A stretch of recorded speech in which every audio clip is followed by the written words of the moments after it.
আজকে আমি আর আমার ছোট বোন মিলে হচ্ছে বড় আপুর শ্বশুরবাড়িতে যাচ্ছি। সেখান থেকে আবার যাব সবাই মিলে হচ্ছে উত্তরা।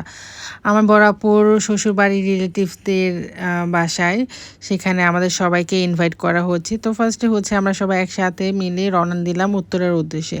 আর উত্তরার এই বাড়িটা হচ্ছে আমাদের ইনভাইট করা হয়েছে। বাড়িটা অনেক সুন্দর দেখুন। কত সুন্দর গ্রামীণ পরিবেশ। ঢাকার মধ্যে এত সুন্দর একটা বাড়ি আসলে ইটস টোটালি আনবিলিভেবল। আমার অনেক ভালো লাগছে যাওয়ার পর। আর তাদের বাড়ির এই পার্টটা আমার অনেক বেশি ভালো লেগেছে। সবাই বসে আড্ডা দেওয়া যায় খোলামেলা একটা পরিবেশে। বাড়ির পাশে একটা পুকুর ছিল আর অনেক বড় একটা গার্ডেন ছিল। যে গার্ডেন হচ্ছে তারা হচ্ছে ভেজিটেবল দেন ফ্রুটস গাছ লাগিয়েছিল। সেখান থেকে আবার আমার বড় বোনের হাজব্যান্ডের জন্য কলা আর পেঁপে দিয়ে দিয়েছে। ফ্রেশ ফ্রুটস খেতে ভালোই লাগে।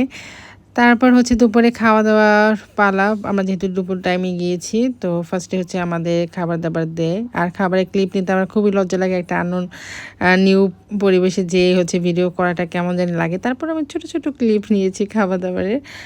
আর এটা ছিল বিকালের নাস্তা। অনেক আইটেমের নাস্তা দিয়েছিল। আর দুপুরে এত পরিমাণে খাওয়া-দাওয়া হয়েছিল, তারপরে নাস্তার আইটেম আরকি কি খাবো? সব খাবার-দাবারই রয়ে গেছিলো। আমরা তেমন খেতে পারিনি। তারপর খাওয়া-দাওয়া শেষে আমরা হচ্ছে এখন দিয়াবাড়ির উদ্দেশ্যে রওনা দিই।